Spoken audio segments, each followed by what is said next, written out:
Welcome back. Personalized medicine to transform your health. That is what Dr. Jazz Buhler does, and she's here to tell us a bit more about that. We're talking about kidney health and why that's so important and some of the things you need to pay attention to. Dr. Buhler, you were telling us that chronic kidney disease is something that's silent. Like you don't, They're not always like symptoms of that. So thank you so much for joining us on the couch this morning. Yeah, let's talk kidneys. Obviously a very important part of your overall health.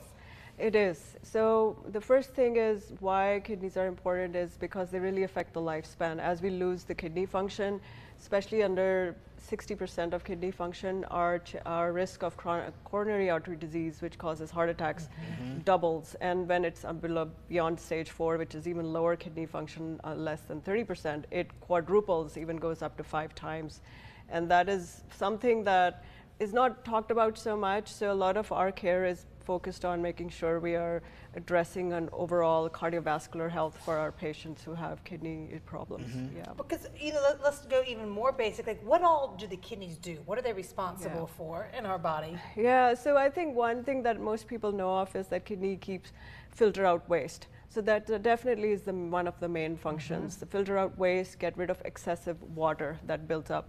The other part is also regulating blood pressure. So kidneys talk to all these neurohormones that regulate blood pressure, talk to the heart, talk to the blood vessels, to the brain, adrenal glands.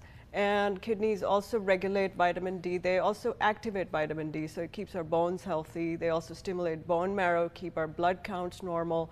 This is just one of the several main functions. They do a lot. They got important jobs. The only thing you hear people is like, make sure you're drinking enough water to keep those kidneys working. But other than that, you don't really hear how it's combined with like other issues that can really, be really bad situations for you. So what are some of the things we can do to make sure that our kidneys are happy and healthy? So just to go back to the water intake, I think that maybe it's overemphasized. And what people tend to do, in my experience, drink too much water. Especially when you have heart disease, liver disease, too much water can actually be detrimental to kidneys. Oh gosh, okay. So we have to make sure we are taking water in the form of fruits, and you're not just plain water. I think that is necessary. The other part is also focusing on your foundations of your health, like sleep. How much, if you're getting quality sleep, if you're sleeping through the night, because poor sleep affects your blood sugar, blood pressure. These two conditions are one of the most common causes of, few of the most common causes of chronic kidney disease. And so sleep and movement and being active, of course, are all big parts of that as well. Fruits, vegetables. So with chronic kidney disease, since it's not something that is, has symptoms all the time, what are the ways that we can identify that? Right. So the first thing is especially if you have conditions that can affect kidneys, like high blood pressure, diabetes, lupus, if you've had history of kidney damage, if you were born premature, if you've lost one kidney to surgery or trauma, if you have family history of kidney disease, just to name a few causes of kidney disease, it's better to get a regular blood work. And this is routine metabolic panel that your primary care doctors do. And in addition, also urine test, which is necessary to see if there is damage or signs of inflammation in the kidney. And that is where I tell people that's where you start. And in your blood work, if you have these tests already done, you can look for this GFR, glomerular filtration rate. It is a measure of how well your kidneys are filtering blood. And based on that number, we assign you a stage of kidney disease.